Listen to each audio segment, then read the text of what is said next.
آپ آگے ہو جائیں تاکہ پیچھے آنے والوں کو آسانی رہے، پیچھے بیٹھ سکیں، ورنہ پھر وہ اگلی صفیں کراس کرتے آتے ہیں۔ پورے کریں نا آگے آ کے، بعد میں جماعت کے وقت الگ الگ ہو جائیں، آگے آ جائیں۔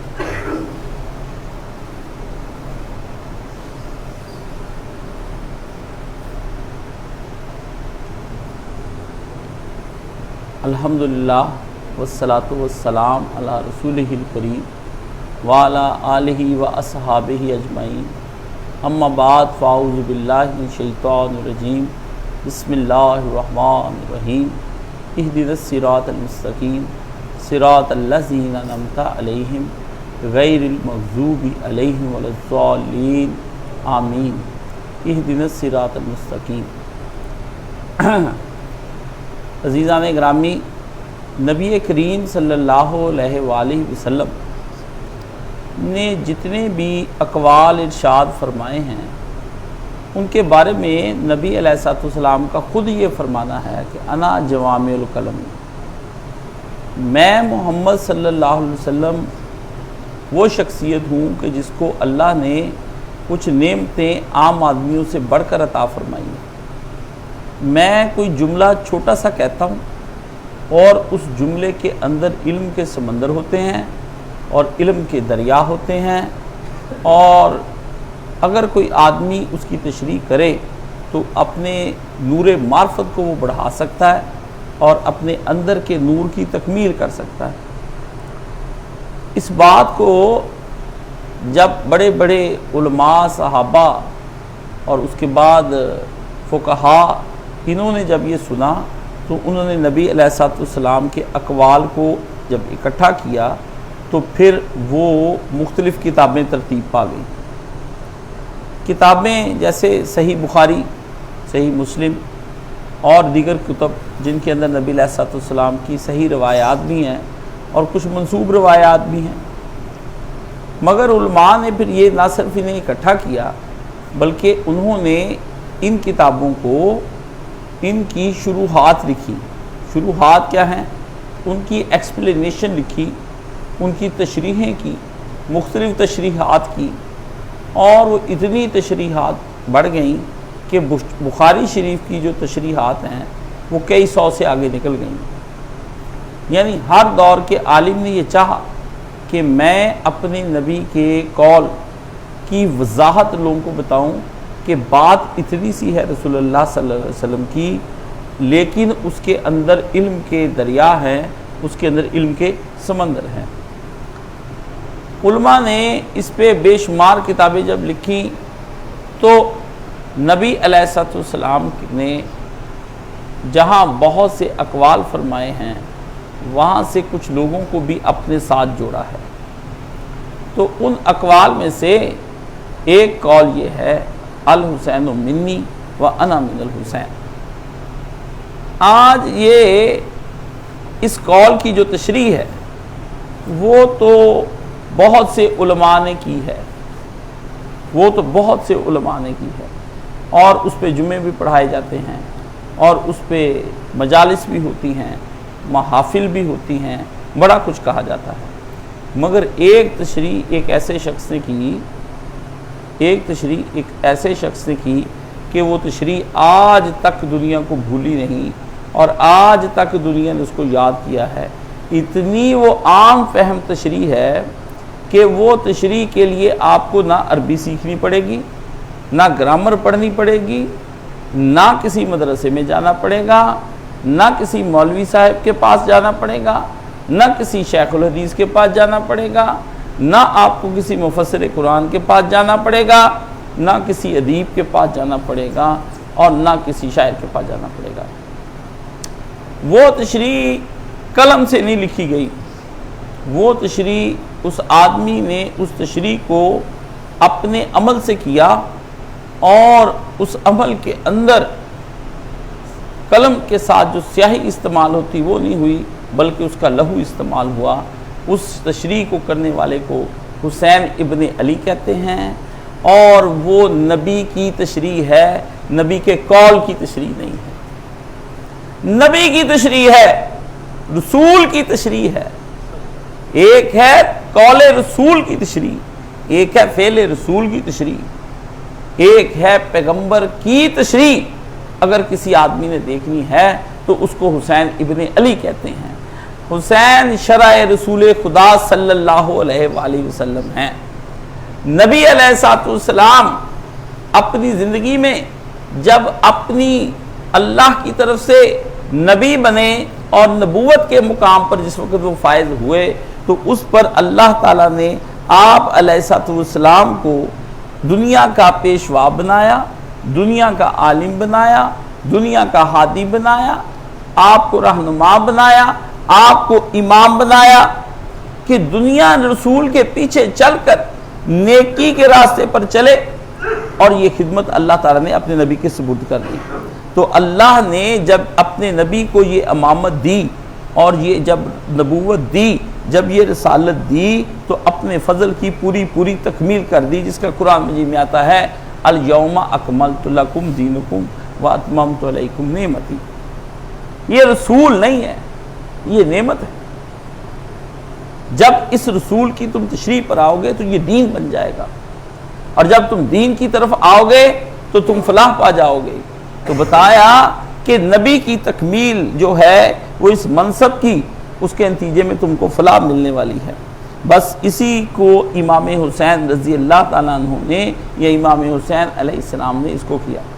امام حسین نے رسول کے اس منصب نبوت و رسالت کو جو دنیا کی امامت کے لیے بنا تھا، اس کو لے کر کے اپنا فرض پورا کرنے کی کوشش کی۔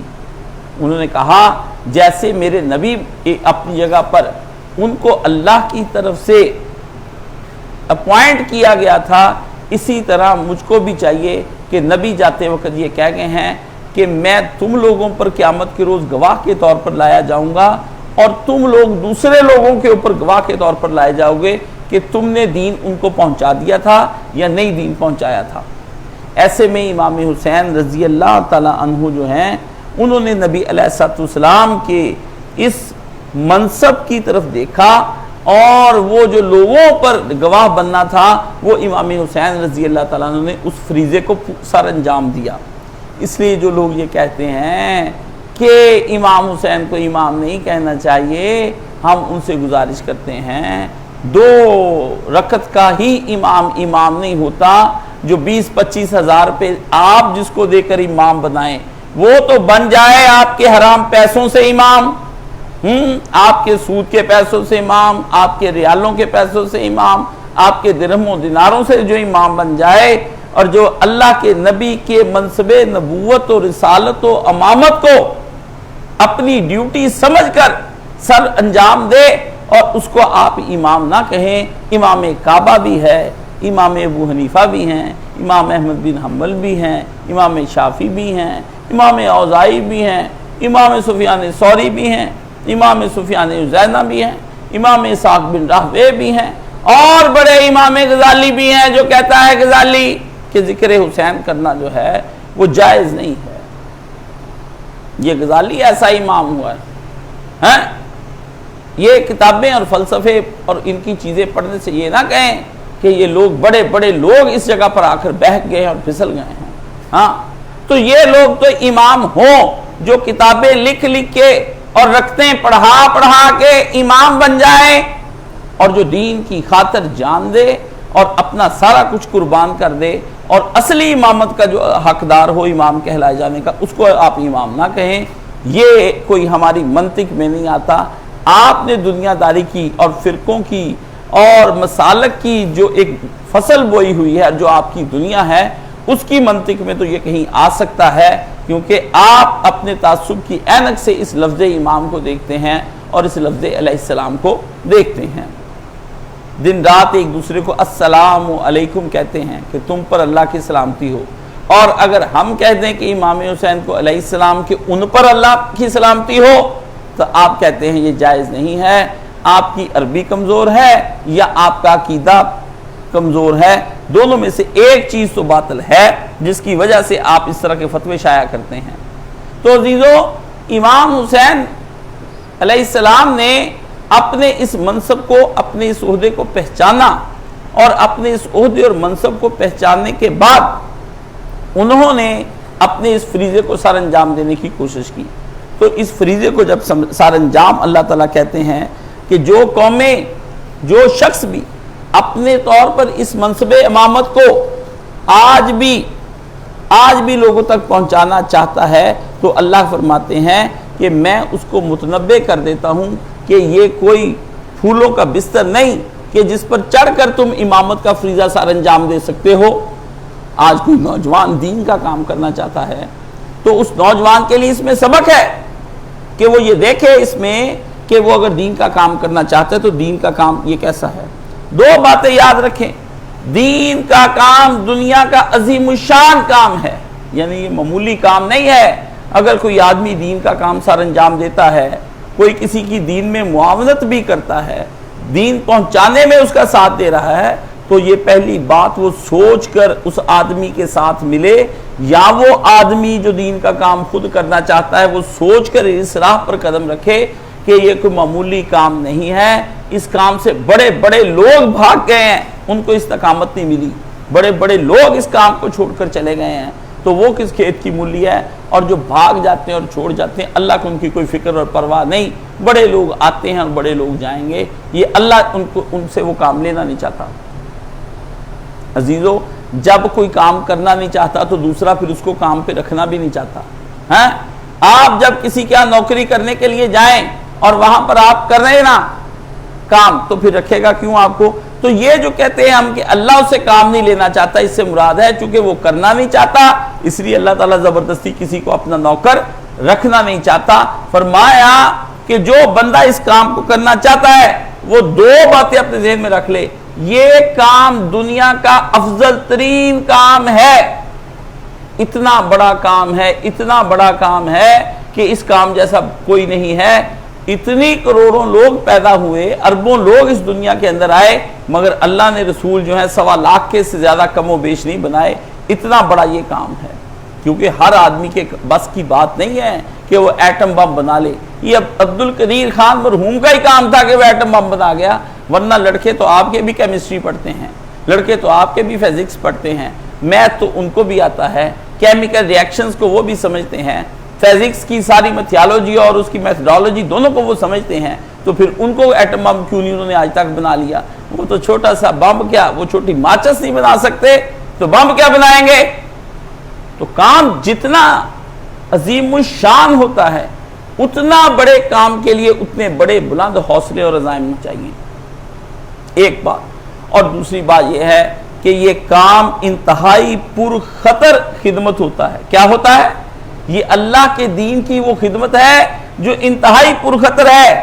یہ فلاحی کام کرنے سے یہ خدمت سر انجام نہیں دی جا سکتی کہ لوگوں کے گھر میں آٹا بھیج دو، کبھی کبھی ان کو صدقے کی بوٹیاں کھلانے کے لیے 2 بیل ذبح کر کے دنیا کو کھلا دو، ہاں کبھی کبھی تم ختم شریف دلا دو، ایک محفل کرا دو نعت کی، ایک مجلس کرا دو، ہاں رسول اللہ کا عید میلاد النبی منا لو، ہاں یہ کوئی ایک آدھ کانفرنس کر لو، نہیں تو چند تراویاں تو رکھی ہوئی ہیں آپ نے کہ ان تراویوں کو جب چاہو جیسے چاہو ادا کر کے شبینے میں یا پھر رمضان شریف میں اس قرآن مجید کا حق ختم کر دو۔ یہ نہیں، بہت زیادہ ہوا تو وہی تراویاں سننے کے لیے خانہ کعبہ چلے جاؤ، 2 عمرے کر لو، 1 حج کر لو، کچھ اللہ کی راہ میں مسجد بنا دو، اور پھر اللہ اللہ خیر صلاح مرکز کو کرا دو، ترتیب دے لو، کسی جامعہ کو بنا لو۔ یہ کام اس طرح سے نہیں ہوگا، نہ یہ ہسپتال بنانے سے آپ کا کام ہوگا، نہ خواتین کو سلائی مشینوں سے، نہ سیلانی بنانے سے کہ لوگوں کو روٹیاں کھلا دو، نہ آپ لوگوں کو پناہ گاہیں بنانے سے کہ حکومتیں پناہ گاہیں بنا دیتی ہیں، اس میں یہ کام ایسے نہیں ہوگا۔ یہ پرخطر خدمت ہے، ڈینجرس سروس، یہ پرخطر خدمت ہے۔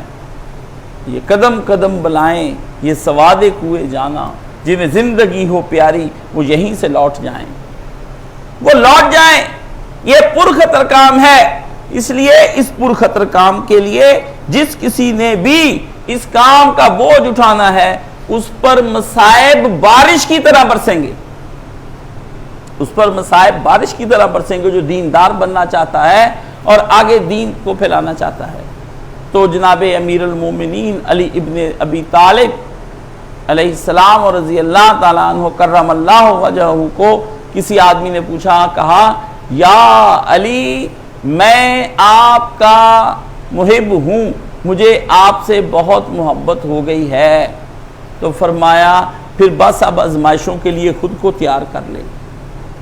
نبی علیہ الصلوۃ والسلام کی یہ حدیث بھی غالباً ہے، بھی آپ علیہ الصلوۃ والسلام نے فرمایا جو آدمی دین کی کام کرے گا اور ہم سے پیار کرے گا، مصیبتیں اس کی طرف اس طرح آئیں گی جیسے نشیب کی طرف پانی چلا جاتا ہے، اس طرح اس کی طرف بڑھ کر کام لائیں گی۔ اس لیے کوئی آدمی اگر دین کا کام کرنا چاہتا ہے تو وہ سخت آزمائشوں میں ڈالا جائے گا، سخت نقصانوں میں ڈالا جائے گا۔ وہاں اس آدمی کو صبر، حوصلہ، استقلال، استقامت، ثبات، مضبوط قدمی کے ساتھ تمام مشکلات کا مقابلہ کرنا ہوگا۔ جب وہ یہ سارے مقابلے کر لے گا تو جس طرح دنیا کے اندر اس آدمی پر مصائب کی بارش ہوئی ہے، اسی طرح روز حشر اس پر عنایت کی بارش ہو جائے گی، عنایات کی بارش ہو جائے گی۔ فرمایا دنیا میں یہ مصائب تم کو نظر آتے تھے، ذرا دیکھو تو صحیح، یہ مصائب کی بارش اب عنایات کی بارش ہو رہی ہے۔ سلام قول من رب رحیم کی بارش، فرشتوں کو کی اس کو سلامی کی بارش، موت کے وقت راحت کی بارش، قبر میں سوال جواب کی آسانی، قبر خود ٹھنڈی، بڑی پر رونق اور وسیع، اور اس کے ساتھ نرمی والا معاملہ، اور اس پر وہاں پر رزق کے دروازے کھولے جائیں۔ اللہ کی بارگاہ میں جائے گا تو نامہ اعمال کو بند حالت میں نکال دیا جائے گا کہ ہم نے تجھ کو بخش دیا، ہم نے پوچھنا ہی نہیں کہ تو نے کیا کیا ہے۔ ہاں، کوئی ولا خوف علیہم ولا ہم یحزنون، اس کے اوپر کوئی خوف نہیں ہوگا اور اس کے اوپر کوئی غم طاری نہیں ہوگا، مگر دنیا میں خوف بھی ہوگا، مگر دنیا میں غم بھی طاری ہوگا، دنیا میں مصائب بھی آئیں گے۔ اس لیے عزیزو، جو آدمی اس طاقت کو اٹھانا چاہتا ہے، بوجھ کو، جو آدمی بھی اس بوجھ کو اٹھانا چاہتا ہے، اس کو چاہیے کہ وہ دو طرح سے اپنے آپ کو، دو چیزوں کے ذریعے سے اس کو اٹھا سکتا ہے، کسی اور چیز کے ذریعے سے نہیں اٹھا سکتا۔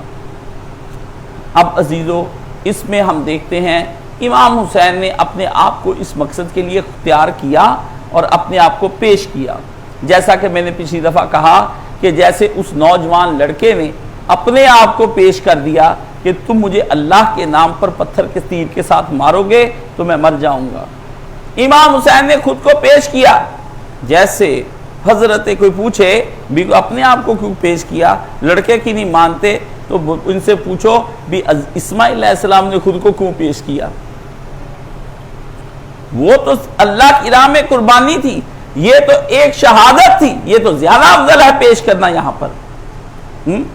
اور اگر یہ پوچھیں کہ امام حسین کربلا میں کیا لینے کے لیے گئے تھے، کہہ دینا وہی کچھ لینے گئے تھے جو بدر میں صحابہ لینے گئے تھے، جو احد میں گئے تھے، جو خندق میں لینے گئے تھے، جو حنین میں گئے تھے، وہی جو ہجرت کر کے صحابہ مدینے گئے تھے، جو وہ لینے گئے تھے وہ یہ لینے چلے گئے۔ آپ کو اعتراض کس بات کا ہے؟ بات یہ ہے کہ حسینی کی فکر کو ابھی روشنی نہیں ملی ہے، کیونکہ حسینی صحیح معنوں میں حسینی نہیں۔ آپ جو ہم سے سوالوں کے جواب پوچھتے ہیں واٹس اپوں پر، اس کا بتا دیں، اس سب کا بتا دیں، آپ کچے ہیں، آپ خام ہیں، کچا مال کہیں بھی نہیں چلتا، مینو پار لگا دے وے کڑیا، منتا تیریاں کر دی کڑا، کیسے پار لگا دے کڑا، تو خود کچا ہے، مرشد کچا، کڑا کچا، وہ آپ کو کیسے، آپ جتنی مرضی منتیں کر لیں اپنے علم کی، جعلی حسینی جب مقابلے میں پکے یزیدیوں کے جائیں گے تو شکست ہی کھائیں گے اور کیا کر کے آئیں گے۔ اصلی حسینیوں کے پاس ہزاروں لاکھوں کروڑوں جواب ہیں، کیونکہ وہ نسلی حسینی نہیں، وہ اصلی حسینی ہوتے ہیں جو بن مطالعے کے اور بن غور و فکر کے نہیں آتا، عمل صالح کے نہیں آتا۔ تو جو آدمی اس راہ میں اٹھانا چاہتا ہے اس دین کے بھار کو اور بوجھ کو، جو پر خطر خدمت ہے، کیا ہے؟ جس آدمی نے یہ میرے دو لفظ یاد کر لیے، عظیم الشان کام اور پر خطر خدمت، جس آدمی نے یہ یاد کر لیے، سمجھ لو دین کے کام میں میں نے اس کو کوہ نور ہیرا دے دیا ہے۔ جا کے اس کو گھر جا کے گھسانا، کہتے ہیں کہ آپ مشک جو ہے ہرن کی ناف سے نکلتی ہے، آپ جتنا جتنا اس کو گھساتے جائیں گے اس میں سے اتنی زیادہ خوشبو نکلتی چلی جائے گی، اتنی زیادہ۔ تو یہ میں نے آپ کو مشک دیا ہے کہ آپ اس کو لے کر کے اس خوشبو کو جتنا گھسائیں گے آپ کو نظر آئے گا کہ یہ ایک تو کام عظیم الشان ہے، ہلکا بندہ اس کو ہاتھ نہ ڈالے، دنیا پرست ہاتھ نہ ڈالے، دولت پرست ہاتھ نہ ڈالے، وہ بھی نہ ڈالے جس کے پاس وقت نہیں ہے، وہ بھی نہ ڈالے جس کے پاس وقت نہیں ہے، وہ لوٹ جائے، یہ اس کا کام نہیں ہے۔ وہ نہ آئے مسجد میں، یہاں تو سب سے پہلی چیز جس کا قتل کرنا واجب ہے وہ وقت ہے۔ وقت جو نہیں دے پایا وہ پیسے دے، مال دے، اولاد دے، کچھ دے دے، اس کا قبول نہیں ہوگا۔ اصل چیز وقت دینا ہے۔ جو دین کو وقت نہیں دیتا وہ باقی اس کا سب ضائع جائے گا، کیونکہ وقت کے بدلے میں وہ مال کماتا ہے، تو وقت زیادہ قیمتی ہے، وقت زیادہ قیمتی ہے کیونکہ مال آ رہا ہے اس کا، ٹھیک ہے؟ تو وہ مال کما رہا ہے، اتنی قیمتی چیز ہے وقت، جو جتنا وقت دے گا اس دولت مند ہوتا چلا جائے گا۔ بہت قیمتی ہے، سونے سے زیادہ قیمتی ہے۔ آپ وقت دیتے ہیں تو آپ سونا ہاتھ میں آ جاتا ہے، آپ وقت دیتے ہیں چاندی ہاتھ آتی ہے، ڈالر آتا ہے، محنت آپ کے ہے۔ باہر کے لوگ یہاں اس وقت کی قیمت کب ملتی ہے، باہر اس وقت کی قیمت زیادہ ملتی ہے، وہاں چلے جاتے ہیں، وہاں چلے جاتے ہیں۔ ڈاکوؤں کے پاس کم وقت میں زیادہ دولت کمانا چاہ رہے ہوتے ہیں تو کم وقت میں وہ ڈاکہ ڈالتے ہیں، کسی کے گھر میں دولت کما کے لے آتے ہیں۔ اس لیے دنیا میں وقت سے بڑھ کر کوئی چیز نہیں ہے۔ تو عزیزوں، حضرت دو عظیم الشان کام ہے۔ اس عظیم الشان کام میں دو باتیں بتائیں، اور دو باتیں اس میں یہ بتائیں کہ جو یہ بوجھ اٹھانا چاہتا ہے وہ دو چیزیں اس کے سامنے قرآن مجید بتاتا ہے کہ وہ دو چیزیں اپنے اندر پیدا کر لے۔ قرآن مجید کہتا ہے جب تم پر اس طرح کے وقت آ جائیں دین کو پہنچانے میں، وَاسْتَعِینُوا بِالصَّبْرِ وَالصَّلَاةِ، ایسے وقت میں تمہیں سب سے پہلی چیز جو ہے وہ صبر کرنا ہے۔ پہلے نماز نہیں بتائی، پہلے کیا بتایا؟ صبر کرنا ہے۔ صبر کرنا آسان نہیں ہے، دنیا کے اندر سب سے مشکل چیز صبر کرنا ہے۔ صبر یہ ہوتا ہے کہ نبی علیہ السلام نے ایک عورت پر سے گزر ہوا تو اپنے بچے کی میت پر واویلا کر رہی، رسول اللہ نے کہا صبر کرو، اس نے کہا جاؤ تم اپنا کام کرو، میرا بیٹا مر گیا ہے۔ تو بعد میں رسول اللہ کے پاس معذرت کرنے کے لیے آئی کہ میں رو رہی تھی، مجھے پتہ نہیں چلا کہ آپ آئے ہیں، تو میں نے صبر کیا۔ فرمایا نہیں، صبر مصیبت پڑتے ہی ہوتا ہے، بعد میں تو آ ہی جاتا ہے، بعد میں تو آ ہی جاتا ہے۔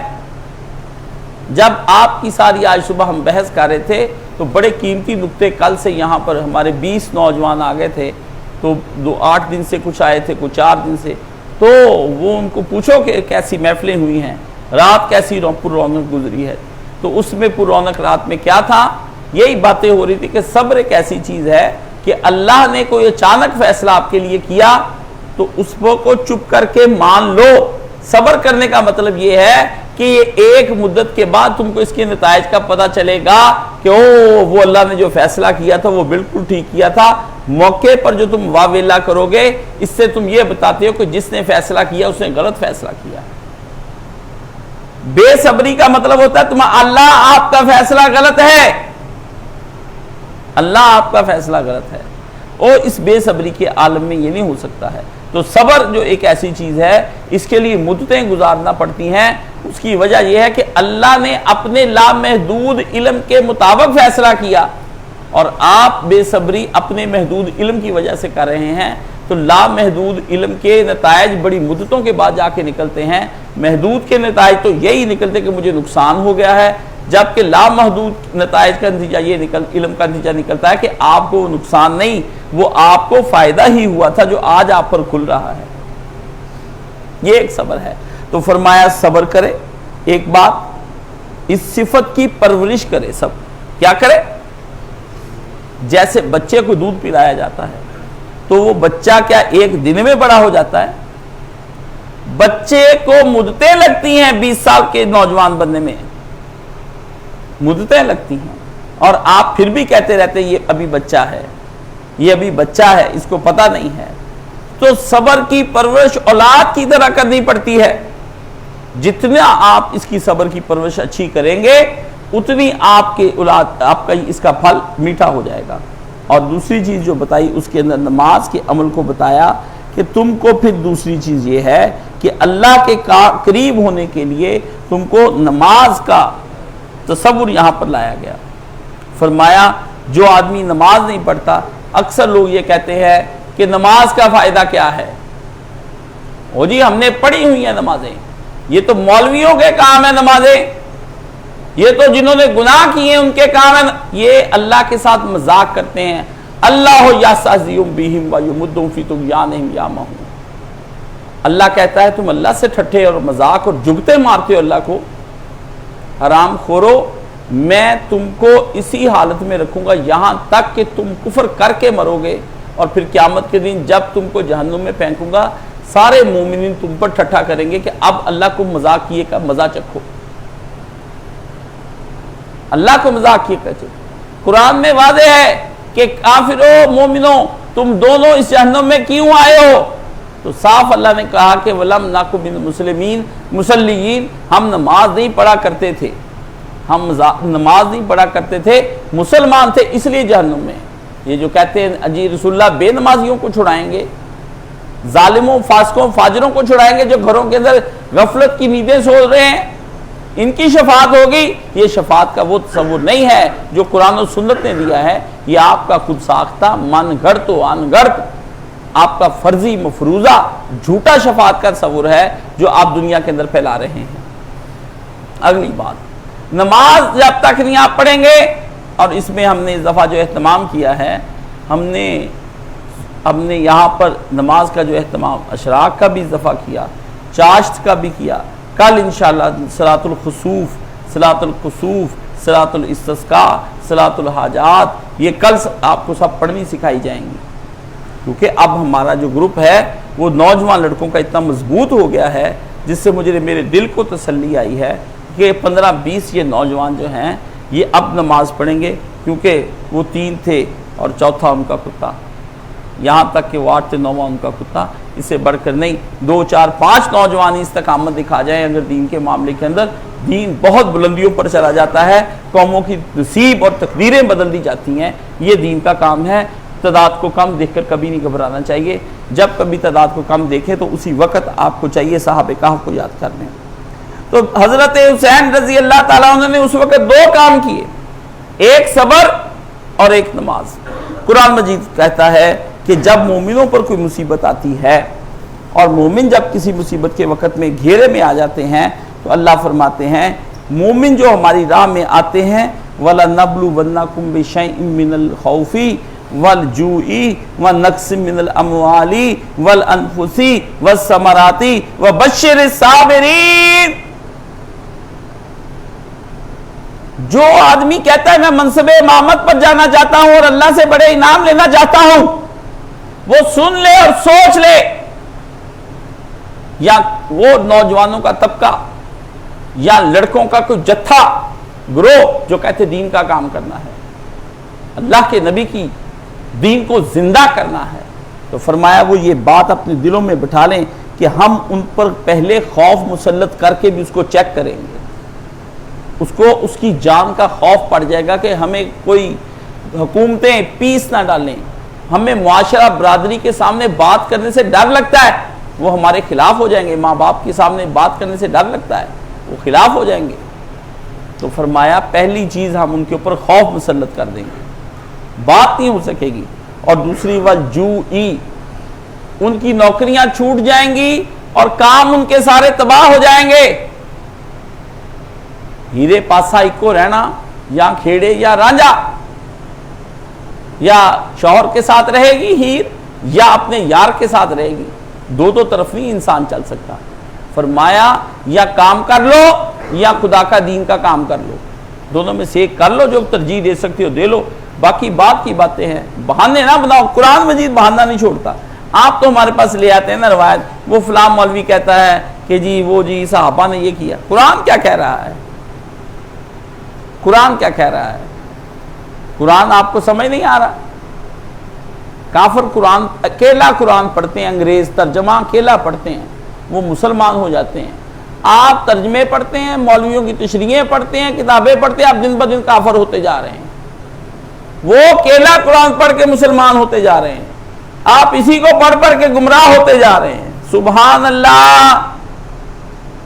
یہ قرآن کیا کتاب ہے کہ جو کافر اور مومن پر الگ الگ اثر انداز ہوتی ہے، تو اس کا مطلب ہے ان کافروں کے دل تو مومنانہ ہیں اور ان مسلمانوں کے دل کافرانہ ہیں، کیونکہ قرآن دل پر اثر انداز ہوتا ہے، قرآن دل پر اثر انداز ہوتا ہے۔ فرمایا ہم ان کو لازمی طور پر پہلا کام ہم ان کے اوپر یہ کریں گے کہ ان کے اوپر خوف مسلط کر دیں گے، اور فرمایا دوسرا کام ہم یہ کریں گے کہ ان کے اوپر بھوک آ جائے گی، نوکریوں سے نکال دیے جائیں گے، وہاں کام نہیں ملے گا، خرچہ نہیں چلے گا، بزنس نہیں چل رہا آپ کا۔ اللہ کہتے ہیں ہم یہ بھی کر کے دکھیں گے، کیونکہ دین کے کام کے لیے جب آپ نے اس میں لگ جانا ہے تو پھر آپ کو اپنے کام کا کب سوچنا ہے؟ کار خیش ہر کوئی کر دو ولے کار مصطفیٰ نہ کرے۔ اپنے کام تو سارے ہی کر رہے ہیں، پر محمد رسول اللہ کا کام کوئی نہیں کر رہا۔ آپ کے ابا کہیں بیٹا یہ کام کر دو، بیٹا یہ کام کر دو، تو آپ اپنے کام کریں، ابے کا کام نہ کریں، تو آپ سے بدبخت نافرمان اولاد آپ جیسی نہیں۔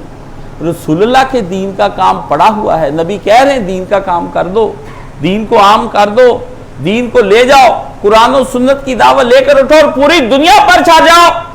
آپ اپنے آپ پر نہیں چھا رہے ہیں، آپ اپنے اہل خانہ پر نہیں چھا رہے ہیں۔ یہ کیا ہے؟ رسول اللہ صلی اللہ علیہ وسلم سے غداری نہیں ہے، نبی کی کھلی نافرمانی نہیں ہے، نبی کے ساتھ بغاوت نہیں ہے۔ یہ تم سے یہ عقیدت کے دعوے، یہ محبت کے دعوے کیا جھوٹے نہیں ہیں؟ ہر فرد اپنا کام تو کر رہا ہے، پر رسول اللہ نے جو اس کو کام کہا تھا کہ میرا بھی یہ کام کرنا، وہ اس کو کوئی نہیں کر رہا۔ تو فرمایا اپنے کام کا بڑا آپ کو خطرہ ہے، یہ ڈاؤن نہ ہو جائے، خسارے میں نہ چلا جائے، گھاٹے میں نہ چلا جائے، بند نہ ہو جائے۔ رسول اللہ کا گھاٹے میں چلا گیا، ڈاؤن ہو گیا، برباد ہو گیا، امت تباہ ہو برباد ہو گئی، انسانیت فساد فی الارض کا مجموعہ بن کے رہ گئی۔ اور آپ اپنے گھروں میں کوئی اپنی بھینسیں سنبھال رہا ہے، کوئی ملیں سنبھال رہا ہے، کوئی مارکیٹیں سنبھال رہا ہے، کوئی کلینک سنبھال رہا ہے، کوئی اپنے چیمبر وکیل بن کر سنبھال رہا ہے، کوئی دفتر سنبھال رہا ہے، کوئی اپنا کوئی کام کر رہا ہے، کوئی اپنا کھیت سنبھال رہا ہے، کوئی کھیتیاں باڑیاں کر رہا ہے، کوئی دکانیں سنبھال رہا ہے، کوئی کچھ کر رہا ہے، کوئی کچھ کر رہا ہے۔ رسول اللہ صلی اللہ علیہ وسلم کا کام انتظار میں ہے، محمد مصطفیٰ صلی اللہ علیہ وسلم کا کام انتظار میں ہے، مگر کسی نے سارے صحابہ بیٹھے رہ گئے، مگر حسین ابن علی نے کہا محمد کا کام کرنے کے لیے محمد کا نواسہ بھی جائے گا، میں محمد کا نواسہ اہل بیت رسول بھی ہوں، اور میں محمد کا سپاہی حسین ابن علی بھی ہوں۔ دو صورتیں تھی اہل بیت کی، اہل بیت صحابی اہل بیت نہیں ہو سکتا، مگر اہل بیت صحابی ہو سکتے ہیں۔ پچھلے دنوں جاوید احمد غامدی کا خورشید ندیم اس کا شاگرد ہے، محرم سے پہلے اس نے ایک لکھا کہ کیا نسب بھی کوئی چیز ہوتی ہے، اسلام میں نسب کی بھی کوئی اہمیت ہے؟ میں نے کہا بالکل ہے۔ اللہ نے کہا ہم نے ابراہیم کو اسماعیل دیا، اسحاق دیا، یعقوب دیا، یوسف دیا، والاسباط پوتے نواسے دیے، اور اللہ نے فرمایا پوری نسل میں ہم نے دین چلایا۔ آل محمد نسل ہی تو ہے، آل محمد نسل ہی تو ہے جی۔ اس طرح تو اللہ تعالیٰ نے کوئی خاص ان لوگوں کو کر دیا۔ اللہ کے بندے، تجھے آج تک یہی نہیں پتا چلا کہ قصب اور وہب میں فرق ہوتا ہے؟ قصب کہتے ٹو گین، وہب کہتے ٹو گفٹ۔ قصب کیا ہے کہ آپ اپنی محنت کر کے لیفٹیننٹ بن جائیں، اور وہب یہ ہے کہ مجھے ڈائریکٹ احکامات کے ساتھ ڈائریکٹ ڈی آئی جی اوپر لگا دیا جائے، ڈائریکٹ احکامات کے ساتھ۔ دیکھیں اللہ نے اگر کسی کو کوئلہ بنایا ہے تو وہ کوئلہ رہے گا، اور جس کو ہیرا بنایا ہے ہیرا رہے گا۔ ہیرے نے خدا کا کچھ کیا نہیں اور کوئلے نے خدا کا کچھ دبایا نہیں، کہ جس کی بنا پر کوئلے کو کوئلہ کر دیا اور ہیرے کو ہیرا کہہ دیا۔ اس لیے اہل بیت نبوت جو ہیں وہ اپنا مقام اور درجہ نیک ہونے کی وجہ سے پا گئے، پسرے نو اس وجہ سے ہوا کہ وہ اپنے باپ کے مشن کو لے کر آگے نہیں قبول نہیں کیا۔ ان میں اور ان میں فرق ہے، ان میں اور ان میں فرق ہے، دونوں کے الگ الگ کام ہیں، اور ان کو رسول کی تائید حاصل ہے، اس کو رسول کی تائید حاصل نہیں ہے۔ امام حسین سے کہا گیا کہ یہ مجھ سے ہے، میں اس سے ہوں، جو اس سے محبت کرے اللہ تو اس سے محبت فرما، جو ان سے بغض رکھے تو ان سے بغض فرما۔ یہ نوح علیہ السلام نے اپنے بیٹے کے لیے اتنا ہی کہا، یا اللہ یہ میرا ہے، اللہ نے کہا لیس بأہلک، یہ تیرا پتر نہیں ہے، عملہ غیر صالح، بڑا بدماش ہے یہ لڑکا، تجھے دھوکہ دیتا رہا ہے، اگر تو نے اس کی سفارش کی تو ہم اس کو کیا کریں گے، تجھ کو جاہلوں میں سے کر دیں گے۔ نبی کو دھمکی دے دی۔ رسول نے اگر غلط دعا کی تھی تو اللہ اپنے پیارے نبی کو روک دیتا کہ نبی دعا نہ کر، یہ تیرے گھرانہ ٹھیک نہیں نکلنا، یہ سارے کا سارا ایسا ویسا ہو جائے گا، اس لیے اگر تو نے اس کو کہا تو ہم تجھ کو ایسا ویسا کر دیں گے۔ ایسا کچھ نہیں ہے، یہ جاہلوں کے دیے ہوئے دلائل ہیں جس کے بارے میں ان لوگوں کا، اس لیے ایک بڑا درجہ جو امام حسین رضی اللہ تعالیٰ عنہ نے حاصل کیا وہ اسی چیز کا حاصل کیا کہ امام حسین نے خود کو پیش کیا اللہ کی۔ دوسری چیز وَنَقْصٍ مِنَ الْأَمْوَالِ، تمہارا مال کم ہونا شروع ہو جائے گا۔ کہتے میری راس پہلے 2 کروڑ تھی، اب 50 لاکھ رہ گئی جب سے دین کا کام کرنا شروع کر دیا۔ فرمایا یہ تو رہنی تھی، یہ تو رہنی تھی، جب سے میں دین کی طرف آیا ہوں میرا نقصان ہی ہوتا جا رہا ہے۔ فرمایا یہ تو ہم نے، اللہ نے پہلے کہا جو دین کی طرف آئے گا نقصان ہوگا۔ کچھ لوگ اللہ کے دین کو صرف اس لیے قبول کرتے ہیں کہ اس سے پیسے بڑھیں گے، میرے سے تعلق اس لیے ہے اس سے یا رزاقوں والا وظیفہ لیں گے، واللہ خیر الرازقین کا وظیفہ لیں گے، اللہ یرزق من یشاء بغیر حساب والا وظیفہ لیں گے، تہجد کے وقت میں اتنا پڑھیں گے تو 10 کروڑ آئے گا، 2 لاکھ کا فائدہ ہو جائے گا، پلاٹ بک جائے گا، کپڑا بک جائے گا، مال بک جائے گا۔ اگر کسی گورکن نے مجھ سے وظیفہ لے لیا تو ظالموں تمہارا کیا بنے گا؟ قبرستان کا گورکن اگر میرے پاس آ جائے اور مجھے کہے کچھ ایسا وظیفہ بتائیے جس سے میرے رزق میں اضافہ ہو جائے، تو میں اگر اس کو رزق میں اضافے کا دے دوں تو کیا بنے گا آپ سب کا؟ ہاں، وہ تو اتنی قبریں کھودے گا، روزانہ موتیں ہوں گی، جنازے جا رہے ہیں رزق اس کا بڑھ رہا ہے، جنازے جا رہے ہیں رزق اس کا، اتنا نہ رزق بڑھائیں کہ کوئی اور مجھ سے رزق کا وظیفہ لینے کے لیے آ جائے اور آپ زمین کا رزق ہو جائیں، آپ زمین کا رزق ہو جائیں۔ زمین بھی رزق مانگتی ہے کہ مجھے بھی کچھ کھانے کو دو، تو میں دعا کروں گا زمین کو کہ تم کہو اللہ یرزق من یشاء بغیر حساب، یا اللہ مجھے عطا فرما، سارے کا ٹکڑا اس کے اندر ہو جائیں گے، یہ بغیر حساب ہو جائے گا۔ رزق کے دائرے کو سمجھنے کی کوشش فرمائیے۔ تصور رزق بڑا ظالم قسم کا رزق تصور، یہ میں نے اس پہ جمعے پڑھائے ہیں۔ فرمایا والانفسی، ہوگا کیا؟ ان کی جانیں تباہ ہو جائیں گی، قتل کر دیے جائیں گے اللہ کی راہ میں، آروں سے چیر دیے جائیں گے۔ رسول اللہ نے فرمایا کیل اس طرح ٹھونک دیے گئے، کیا فرمایا؟ کیل ٹھونک دیے گئے، اس طرح کر کے باندھا سا، اس طرح کیل ٹھونک دیے گئے، ماتھے پہ دماغ پہ، کھولتے تیلوں کے اندر ڈال دیے گئے، چمڑیاں ادھیڑ دی گئیں جیسے گھال آپ اتارتے ہیں اپنے جانوروں کی۔ رسول نے فرمایا اس طرح امتیں جو ہیں آزمائشوں میں ڈالی گئی ہیں، دین ایسے نہیں آپ کے سامنے آ گیا۔ والانفسی، تمہاری جانیں نکالی جائیں گی دین کے لیے، تمہیں ذبح کیا جائے گا۔ اور پھر آگے فرمایا والثمرات، روٹی پانی بند ہو جائے گا، عیش و عشرت جاتی رہے گی۔ والثمرات، پھلوں کے ذریعے سے، پہلے پھل ہوتے تھے، باغ ہوتے تھے، ان کے کھجوروں کے باغ ہوتے تھے، تو فرمایا تمہاری پروڈکٹس ساری بند ہو جائیں گی، dairy farms, fruits, vegetables, seeds and beans, فرمایا سب غلے جاتے رہیں گے، اڑ جائیں گے جب دین کا کام کرنے کے لیے نکلو گے۔ کیوں؟ یہ کیوں ہوگا ایسے؟ آپ سوال کریں یہ کیوں ہوگا؟ کیوں؟ جب آپ کو دین کی لگن لگ گئی اور دنیا کی لگن آپ نے بھلا دی، توجہ ہی نہیں دی، ٹائم ہی نہیں دیا کاروبار کو، تو اس نے گرنا ہی ہے، اس نے آسمان پہ چڑھنا۔ اللہ نے کہا میں نے نہیں کرنا، یہ نتیجہ 2 جمع 2 کا ہے، جتنا وقت جس کو دو گے اتنا ہی زیادہ وہ کام بڑے پھلے گا، اتنا ہی زیادہ بڑے پھلے گا۔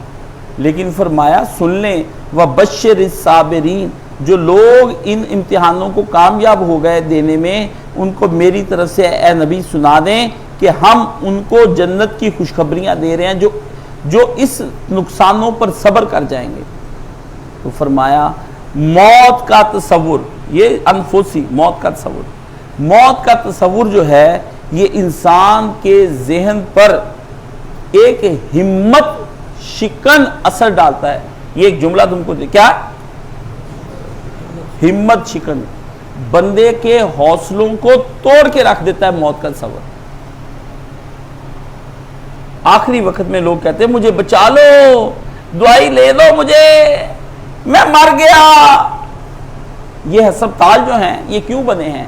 جتنے دنیا کے اندر ہسپتال بنے ہیں یہ سارے موت کے ہمت شکن تصور کو ختم کرنے کے لیے انہوں نے اپنی طرف سے بنائے ہیں، لیکن موت پھر بھی وہاں آ کر رہ جاتی ہے، اور پھڑے بیٹھے کول دے کول حکیم رہندے، جند نہیں حکیم دیاں پھڑی رہنی، دارو بوٹیاں لکھ علاج کر لے، جند نہیں طبیب دیاں پھڑی رہنی۔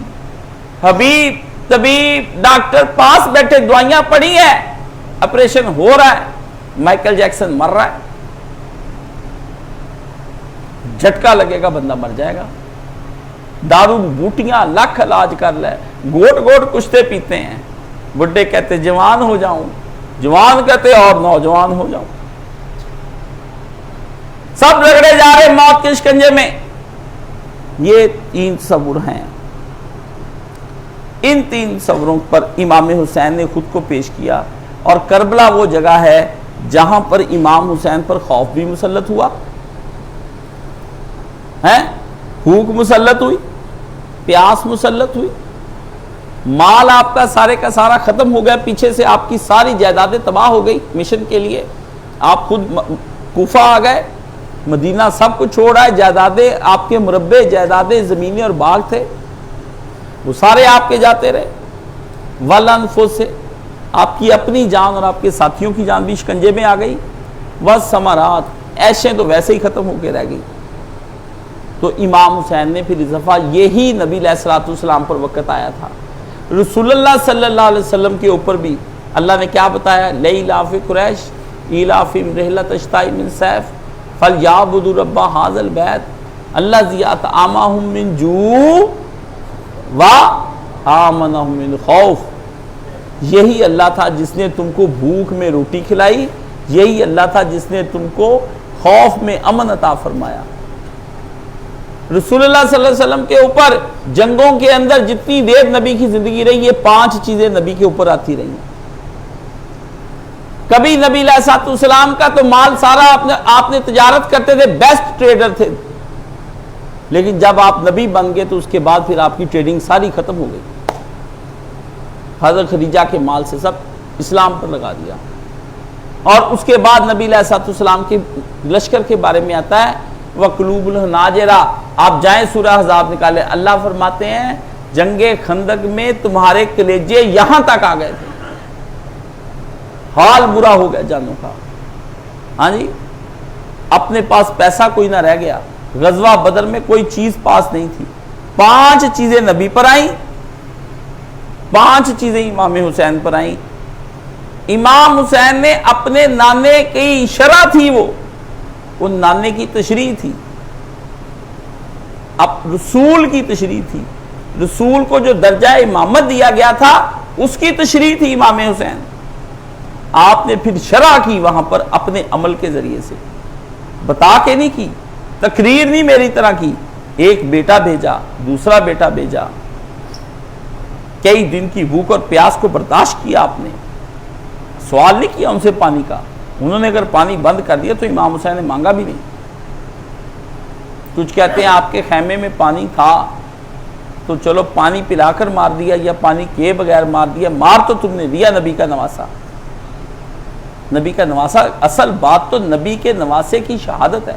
چلو روٹی کھلا کے کیا، چلو ان کو ایک محل میں لے جا کر کیا، چلو ان کو بیڈ کے اوپر ہی ذبح کیا تم نے، پھول بچھے ہوئے تھے جب تم نے نبی کے نواسوں کو شہید کیا، اسی بات پر آ جاتے ہیں۔ پر تم یہ تو بتاؤ ان کا قصور کیا تھا؟ انکار بیعت، انکار بیعت۔ امام حسین نے یہاں پر جو ذمہ داری اٹھائی تھی اس میں استقامت دکھائی ویسے ہی جیسے ان کے نانے نے استقامت دکھائی تھی، جیسے ان کے باپ نے استقامت دکھائی تھی، جیسے ان کی ماں نے دنیا کی دولت کو لات مار کر آخرت چنی تھی، اس طرح انہوں نے استقامت دکھائی۔ حضرت فاطمہ بھی وہ عورت ہے کہ جس نے دنیا ہی ترک کر دی۔ یہ جو لوگ فدق کا قصہ لیے پھرتے ہیں، یہ جھوٹا قصہ ہے، مجھے تو اس سے گھن آتی ہے۔ سیدہ خاتون جنت اس طرح کی چیزوں میں نہیں آئی۔ جب ان کو ان کے باپ نے ایک دفعہ کہہ دیا تھا کہ بیٹی غلام نہ لے، مجھ سے تسبیحات فاطمہ لے لے، اس کے بعد سے سیدہ خاتون جنت نے کس سے سوال دراز نہیں کیا کہ تم مجھے یہ دو، مجھے وہ دو۔ وہ تو دینے والی تھی، یہ کہتے ہیں مانگنے گئی۔ مجھے شرم آتی لفظ مانگنے کا استعمال نہ کیا کریں، ایسی باتیں مجھے شرم آتی ہے۔ میں اس لیے کہتا ہوں آپ اٹھ جائیں میری مجلس سے، آپ اس قابل نہیں کہ اس خاتون کے بارے میں بات بھی کر سکیں۔ نہ مانگا، دیا ہے اہل بیت رسول نے، مانگا کچھ نہیں آج تک۔ تو یہ درمیان میں اگر تو امام حسین نے خود کو پیش کیا حضرت اسماعیل کے ذریعے سے، اور اسلام بزدلوں کا دین نہیں ہے، انہوں نے بتایا حسینی بزدل نہیں ہوتا، اور نہ بلا وجہ کا نہ ڈر ہوتا ہے۔ اگر شجاعت اوپر کو نکل جائے، یہ بھی اسلام کو ناپسند ہے، ایسے ہی تلواریں لہراتا پھرے، مارتا پھرے۔ شجاعت انسان کے اندر ریزرو رکھی ہوئی طاقت ہے، بہادری، یہ صرف نیکی کے کام کے وقت باہر نکلتی ہے۔ بدکاری کے وقت نوجوان جرت نہیں کرتا بدکاری کرنے کی۔ جرت ایک ایسی چیز اور شجاعت اور دلیری ایک ایسی چیز ہے جو ایک مومن کے دل میں رہتی ہے، یہ نکلتی اسی وقت ہے جب دین پر عمل کرنا ہو یا دین کی حمایت کرنی ہو۔ یہ گناہ کے وقت دلیری نہیں نکلتی، کسی کا مال کھاتے نہیں نکلتی، زنا کرنے کے لیے دلیری نہیں نکلتی، شرابیں پینے کا نام دلیری نہیں ہے، جوئے کھیلنے کا نام، گولیاں چلانے کا نام، شادیوں پر فائرنگیں کرنے کا نام دلیری نہیں ہے۔ اس کو دلیری نہیں کہتے، اس کو کہتے ہیں تہور، اوور کلیور، اوور ہو جانا، اوور ہو جانا۔ گاڑی اوور ہو جائے تو گاڑی تباہ ہو جاتی ہے، چلتی نہیں ہے۔ دلیری اوور ہو جائے تو مومن کی دنیا بھی تباہ اور اس کی آخرت بھی تباہ ہو جاتی ہے۔ فرمایا امام حسین نے کیا، اور آپ مقام عدالت پر اس وقت کھڑے تھے۔ عدالت کہتے ہیں عدالت کہتے ہیں اور اعتدال کو آپ نے اپنی دلیری سنبھالی تھی، 9 تک سنبھال کر بیٹھے رہے، 10 کو بھی آپ بیٹھے رہے، زیادہ دلیری نہیں دکھائی، جنگ لڑی اور پوری شجاعت کے ساتھ لڑی۔ اس لیے اقبال نے نہیں کہا سبق پڑھ پھر عدالت کا، شجاعت کا، لیا جائے گا کام تجھ سے دنیا کی امامت کا۔ اس نے بھی امام حسین کو امام کہا ہے۔ امامت کا کام، دنیا تجھے رہنما مانے گی، دنیا تجھے مانے گی، اور جس کو دنیا رہنما اللہ بنا دیں گے وہ حشر کے دن اعلیٰ مقاموں پر ہوں گے۔ فرمایا امام حسین کی جو امامت ہے وہ منصوص من اللہ نہیں ہے، اکتسابی ہے۔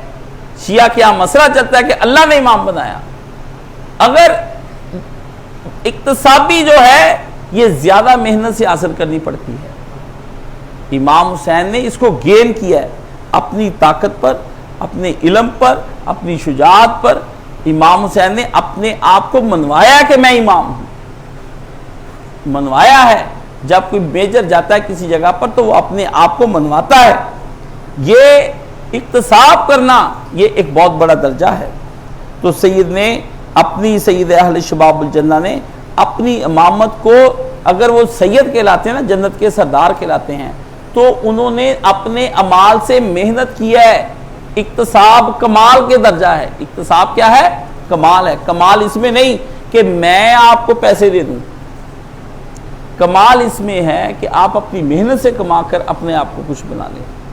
امام حسین نے اکتساب کیا اپنے اعمال کی وجہ سے، اس لیے خورشید ندیم کا دماغ موٹا ہے، غامدی کا کھوتا ہے، تو دونوں موٹے اور کھوتے دماغ کے آدمی امام حسین پر اعتراض کرتے ہیں۔ نسب، اللہ کسی کو اچھا نسب عطا فرما دے تو یہ اللہ کی بہت بڑی نعمت ہے، شرف نسب عطائی ہے۔ ہیرے کو ہیرا بنا دیا تو ہیرے کو اپنے ہیرا بنانے پر اللہ کا شکر ادا کرنا چاہیے۔ اگر آپ کسی بہت بڑے رئیس امیر کبیر گھر میں پیدا ہو گئے ہیں تو اللہ کا شکر ادا کریں کہ اللہ نے آپ کو غربت، فقر و فاقہ، مفلسی سے بچا کر دین کا کام کرنے کی مہلت دی ہے، تو آپ اپنی طاقت کو اور اپنے مال کو اللہ کے کام پر لگائیں اور اللہ کا مزید شکر ادا کر کے اللہ کے اور قریب ہو جائیں۔ تو نسب شرف عطائی ہے، مگر امام حسین نے نسب شرف حاصل کرنے کے بعد اپنا اپنی امامت اور اپنا امام ہونا یہ ان کا اکتسابی ہے، یہ محنت کر کے انہوں نے اپنی امامت لی ہے، جان دے کر انہوں نے امامت لی ہے، وہ بشر الصابرین کے مقام پر خود جا کر کھڑے ہوئے ہیں۔ اس لیے عزیزو، جیسا کہ اسماعیل علیہ السلام کے پاس نسب ابراہیمی عطائی تھا، مگر ذبح عظیم ہو جانا، جب باپ نے اپنے بیٹے کو پوچھا کہ نسب امامت کیا ہے، عطائی ہے،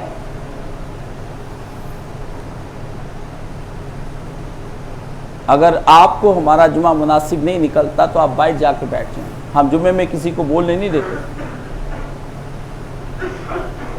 جمعے میں بولنا حرام ہے، جمعے کو تباہ کر دیتا ہے، رسول نے فرمایا۔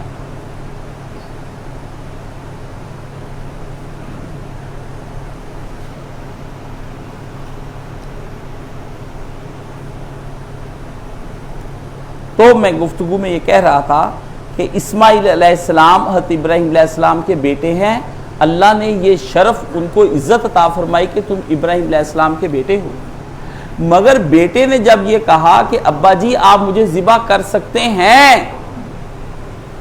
تو یہ شرف انہوں نے اپنے عمل کے ذریعے سے حاصل کیا ہے، یہ انہوں نے نسب کے ذریعے سے حاصل نہیں کیا کہ میں خاندانی طور پر ایسا ہوں۔ دو شرف جب اکٹھے ہو جائیں، ایک اللہ کا دیا ہوا ہیرا بھی بن گیا اور کسی نے اس کو تراش بھی دیا تو وہ کوہ نور کا ہیرا بن کر تاج میں آ جاتا ہے۔ تو امام حسین کا جو نسب ہے وہ اکتساب ذاتی ہے، اس لیے ہے تو حضرت یوسف علیہ السلام نیک ہی، مگر زلیخا کے چکر سے جب بچ گئے تو اللہ نے ان کو پاک لوگوں میں لکھ لیا۔ تو اللہ کے یوسف علیہ السلام کو کیا کہا؟ تو یوسف علیہ السلام نے اپنے ابراہیمی نسل ان کی ذاتی عطائی تھی، مگر زلیخا سے جو دامن بچایا یہ آپ نے نبوت سے پہلے گناہوں سے بغاوت کر کے، گناہوں سے منہ موڑ کے انہوں نے اس چیز کو حاصل کیا۔ حسین لوح محفوظ میں لکھی ہوئی والقلم کی ایک تحریر ہے کہ اللہ نے کہا میں اس کو آل محمد میں لکھ رہا ہوں، لوح محفوظ میں لکھا ہے، نون والقلم وما یسطرون، اس قلم کی قسم کھاؤ، اس کو گواہ بناؤ جس سے تقریر تیرے رب کے علم لکھا۔ اس علم میں تھا کہ حسین ابن علی کیا ہے، وہ اللہ نے فرمایا وہ نبی کی اولاد سے ہوگا، یہ ہم تم کو ایک تحفہ دیتے ہیں۔ تو حسین ابن علی نے اس تحفے کی قدر کرتے ہوئے اس کو استعمال میں لا کر، میں نے ایک نوجوان کو ایک پسٹل دیا کہ یہ لو، یہ ہم تمہیں تحفہ دیتے ہیں، وہ نوجوان کل مجھ پر حملہ ہو جائے، میری حفاظت کرتے ہوئے کسی کو گولی مار دے، تو اس نے میری اس دی ہوئی نعمت کا اچھا استعمال کیا، اب اس نوجوان کا حق بنتا ہے کہ میں اس کو سونے سے توڑ دوں کہ اس نے میری نعمت کا صحیح حق ادا کیا ہے۔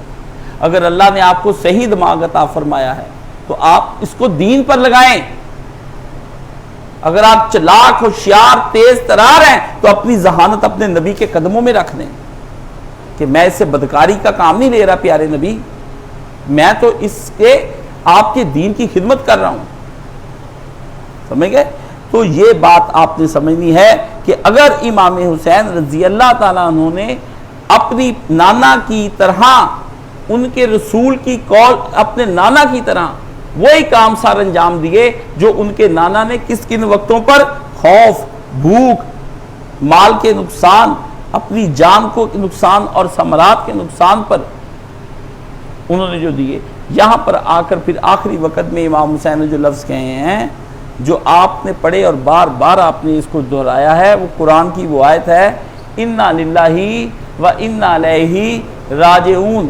کیا بتایا کہ اے میرے اللہ، دو باتیں اس کے اندر کہیں کہ ہم اللہ ہی کے ہیں، اس لیے جو چیز بھی ہماری اللہ کی راہ میں قربان ہوگی وہ گویا اپنی ٹھیک مصرف وہی بنتا ہے، ادھر ہی خرچ ہونی چاہیے تھی، اس لیے ہم نے اللہ ہی کو دے دی، اللہ ہی کو دے دی، جس کی چیز تھی اسی کے کام آ گئے۔ اور دوسرا کیا کہا، کیا ہے، وَإِنَّا إِلَيْهِ رَاجِعُونَ، ہمیں اللہ ہی کی طرف پلٹنا ہے۔ کیا مطلب کہ بہرحال یہ دنیا قائم نہیں رہنی، یہ ختم ہو جانی ہے، ہمیں دیر یا سویر اپنے رب کی پاس چلے جانا ہے، لہذا اسی رب کی راہ میں جان لڑا کر اسی کی خدمت میں جائیں گے۔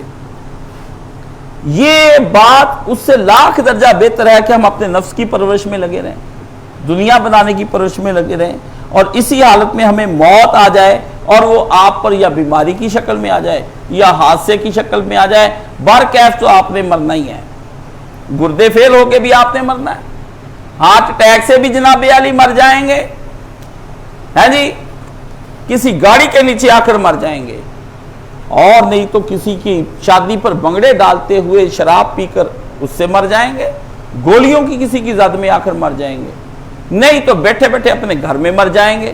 تو اس سے بہتر نہیں ہے ہم اللہ کی دی ہوئی جان کو اللہ ہی کے کام میں ڈال کر وہاں پہ مر جائیں اور اس سے عہدہ حاصل کریں۔ اللہ نے کہا تم میں سے جو ایڑیاں رگڑ رگڑ کے مرنا چاہتے ہیں کتے کی موت، ان کے لیے بھی میں نے راستہ بنایا ہوا ہے، جو تم میں سے میری راہ میں مرنا چاہتے ہیں، اپنی ساری زندگی کو کھپانا چاہتے ہیں، وہ تو امام حسین نے وہ راستہ اپنایا جو اللہ کو خوش کرنے والا تھا، جو اللہ کو ان کی موت اور ان کے بچوں کی موت خوش کرنے والی تھی۔ تو عزیزو، امام حسین کیا ہیں؟ شرح رسول خدا صلی اللہ علیہ وسلم ہیں، وہ شہید کربلا، وہ حسن مجتبی، وہ سیدۃ النساء، وہ شیر خدا ابن حضرت علی مرتضیٰ، اور یہ خود امام حسین جو شہید کربلا ہیں، یہ نبی کے وجود کی تشریح ہیں، اس کی شرح ہیں۔ لوگوں نے فتح الباری لکھی ہے، عمدۃ القاری لکھی ہے، ارشاد الساری لکھی ہے، حسین نے کربلا لکھی ہے، حسین نے کربلا لکھی اپنے عرض کہ میرے نانے کے دین کی جو شرح ہے، جو تفسیر ہے، وہ کربلا ہے۔ تم لوگوں نے قلم گسائے ہیں، حسین نے تلوار گسائی ہے، تم لوگوں نے سیاہی سے لکھا ہے، حسین نے سرخی سے لکھا ہے، سرخی سے، خون کی سرخی سے لکھا ہے۔ تمہاری روشنائی اور اس کی روشنائی میں فرق ہے، تمہاری روشنائی، تم سیاہی سے لکھتے ہو جس سے تمہارا منہ سیاہ ہو جاتا ہے، حسین سرخی سے لکھتے ہیں۔ حسینیوں کے پاس جو لکھنے والی روشنائی ہے، روشنائی کو آپ اس لیے سیاہی کہتے ہیں کہ اس کا رنگ سیاہی ہوتا ہے، جبکہ وہ روشنائی ہوتی ہے۔ انک کا اصل ترجمہ کیا ہے؟ روشنائی، کیونکہ وہ آپ پر علم کو روشناس کرتی ہے۔ ہاں، تو آپ اس کو چونکہ دیسی ہیں یہاں کے، تو آپ کہتے ہیں سیاہی لیا، سیاہی نہیں، سیاہی دو طرح کی ہے، ایک جو مومنوں کے لیے ہے کہ سرخ رنگ سے کی ہے جس کو لہو کہتے ہیں، اور ایک جو بزدلوں کی ہے جس کو سیاہی کہتے ہیں۔ ایک قلم کے ذریعے سے تحریر کر رہا ہے جو کل پھٹ جائے گا اور کسی کو، ایک ریت کربلا کی ہے اور اس کے اوپر تلوار سے تحریر کر رہا ہے۔ اقبال نے کہا حسین نے تیغ کے ساتھ لا الہ الا اللہ لکھا، وہ آج تک لا الہ الا اللہ جو ہے وہ پوری دنیا میں ہے۔ اور حسین نے جو تفسیر لکھی ہے، یہ ایسی تفسیر اور ایسی شرح لکھی ہے اپنے نانے کی کہ آپ عجب ہے کہ آپ دیکھیں کہ ان پڑھ کو بھی یہ تفسیر سمجھ آ گئی، جاہل کو بھی آ گئی، بچہ بھی حسینی، بڑا بھی حسینی۔ مولوی جو تشریح لکھتے ہیں اس کے لیے عربی پڑھنی پڑتی ہے، مدرسے میں درس غلامی لینا پڑتا ہے، درس نظامی نہیں، یہ درس غلامی ہے کہ ہم نے آپ کو پکے پکے غلام بنا لیا ہے، وہ پڑھنا پڑتا ہے۔ حسین درس آزادی دیتے ہیں، اس لیے ان کے مدرسوں کی باؤنڈریز ہیں۔ کربلا کی زمین کی کوئی باؤنڈری نہیں تھی، وہ کھلا تھا، لامحدود ریگستان کے اندر، لامحدود ریگستان۔ تو یہ ایک بہت بڑی حقیقت ہے جو جہاں جتنا کام کرے گا۔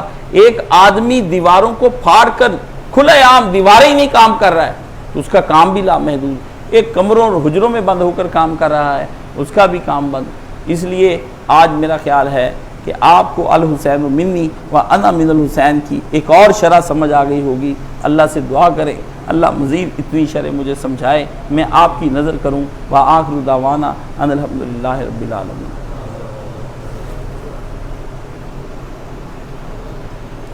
بدل دیں۔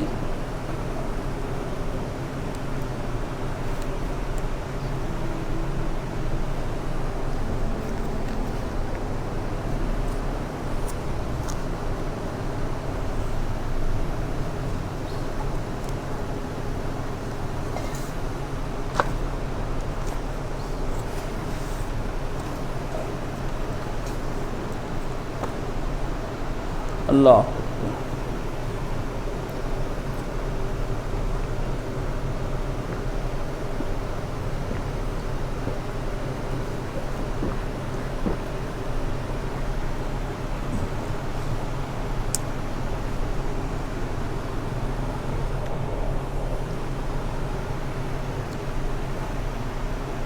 الحمدللہ والصلاۃ والسلام علی رسولہ الکریم وعلی آلہ وصحابہ اجمعین، اما بعد فاعوذ باللہ من الشیطان الرجیم، بسم اللہ الرحمن الرحیم۔ ہمارے یہ ہجرت فی سبیل اللہ کا جو پروگرام ہے، اس میں آنے والے سارے مہمانوں کو خوش آمدید۔ آپ وہ لوگ ہیں جن کو اللہ نے اپنے دین کے لیے چن لیا ہے، اور اس پر اللہ کا جتنا بھی شکر بجا لائیں کم ہے۔ اگر آپ آگے ہیں، اس پر اترائیں نہیں، اس پہ متکبر نہیں ہونا کہ ہمیں چن لیا گیا ہے۔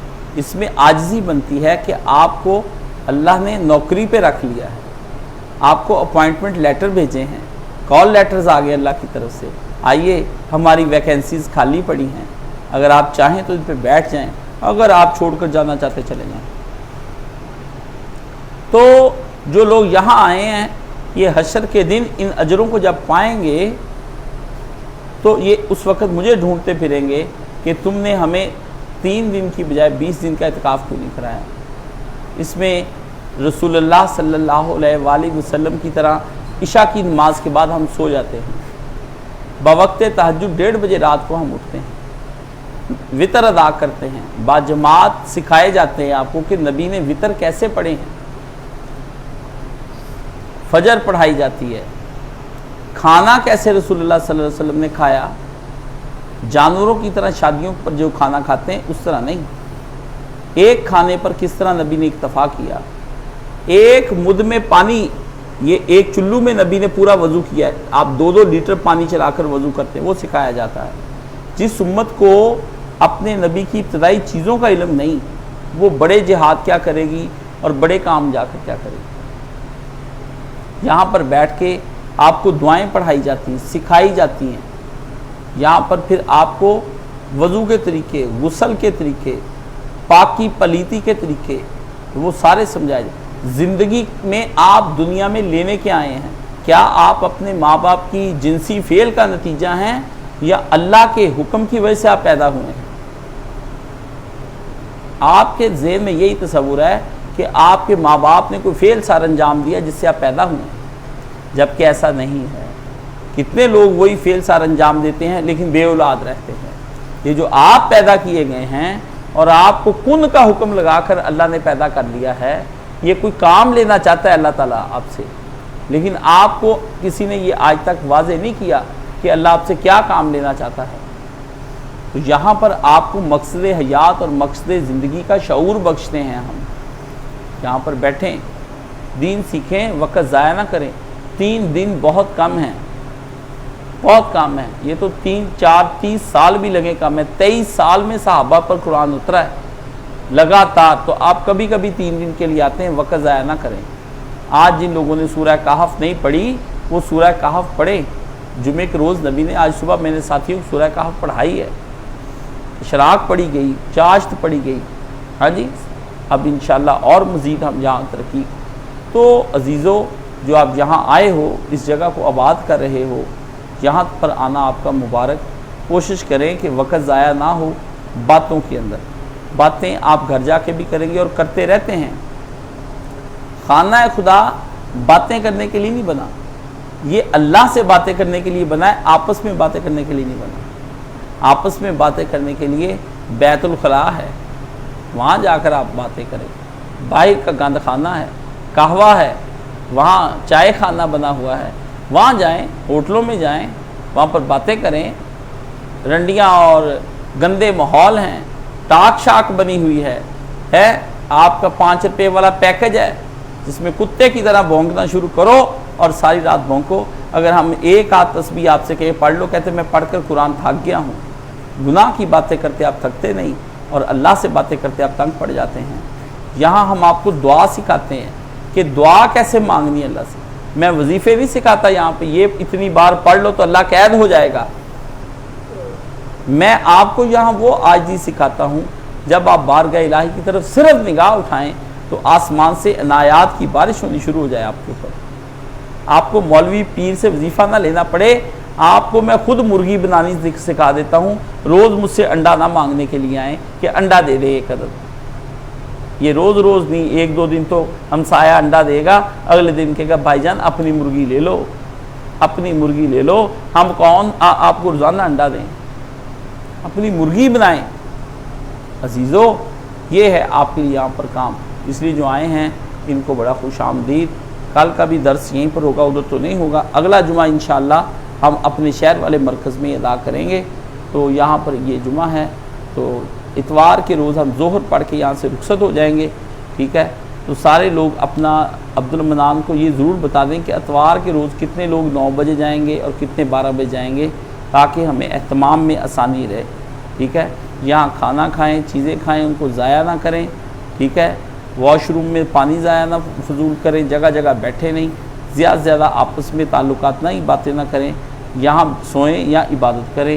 تیسرا آپ کے لیے کام کوئی نہیں ہے، جتنی آپ خاموشی اختیار کریں گے، یہاں خاموشی عبادت ہے، بولنا عبادت نہیں ہے، جتنے آپ چپ رہیں گے اتنی رحمت خدا کی ہوگی۔ من سامتا فنجا، جو چپ ہو گیا وہ نجات پا گیا۔ اور یہ دجالی دور کہتا ہے جو جتنا بولے گا وہ اتنا اوپر جائے گا۔ اینکر پرسنوں کی زبانیں، ولاگرز کی زبانیں، زبان ہی زبان چل رہی ہے، عمل کچھ نہیں ہے۔ تو اللہ آسانی فرمائے، اللہ تعالیٰ آپ کا آنا قبول فرمائے۔ سبحان اللہ والحمد۔ کوئی خاص بات کا اعلان کرنا ہے؟ نمازوں کے اوقات یہ لکھے ہوئے ہیں کہ کہاں گئے ساتھی جنہوں نے یہ لکھا ہے؟ ہاں، یہ ہمارے ساتھ دوست اسلم صاحب قرطبہ سے آئے، مسجد سے صاحب، دیکھیں کتنا پیارا خوبصورت لکھا ہے۔ یہ آپ کے بچوں کے اندر یہ ٹیلنٹ میں دیکھنا چاہتا ہوں، یہ بھی ایک سکل ہے۔ آپ کہتے ہیں نا میں نے بیٹ بال بننا، ٹینس کھیلتے ہیں، پب جی کھیلتے ہیں، اللہ کا خوبصورت ایسی خوبصورت لکھائیاں سیکھیں، اللہ کے پیارے پیارے نام لکھیں، سرکار دو عالم صلی اللہ علیہ وسلم کے نام لکھیں، آیات لکھنا سیکھیں، زندگی بن جائے، زندگی بن جائے، آپ کا ایم بھی چلتا رہے، شوق بھی پورے ہوتے رہے، ساتھ ثواب بھی آتا رہے۔ یہ ہر بچے، گھر گھر کے بچے کو، مسلمانوں کے بچوں کی اس طرح کی ہینڈ رائٹنگ ہوتی تھی، لوگ دور دور سے کاتبوں کو بلا کے اپنے بچوں کو سکھاتے تھے، لیکن آپ کے سارے فنون ہی بدل گئے، آپ کے شوق ہی بدل کے رکھ دیے، بدکاری اور گناہ آپ پر مسلط کر دی گئی، اور خود کچھ آپ بھی یہی چاہتے ہیں کہ ہمیں گناہ اور بدکاری ملے، کیونکہ یہ قوم ڈھونڈ کر بدکاری کرنے کے لیے جاتی ہے، سمجھ گئے؟ سبحان اللہ والحمد للہ ولا الہ الا اللہ اکبر ولا حول ولا قوۃ الا باللہ العظیم۔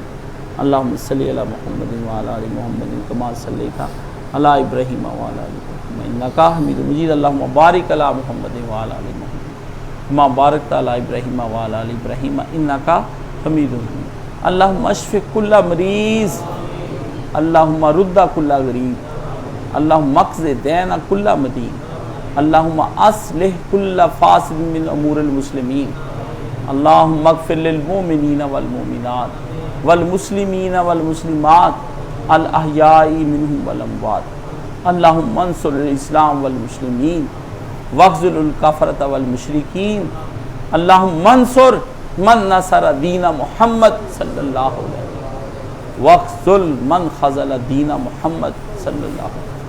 ان اللہ یامر بالعدل والاحسان وایتاء ذی القربی وینہی عن الفحشاء والمنکر والبغی یعظکم لعلکم تذکرون۔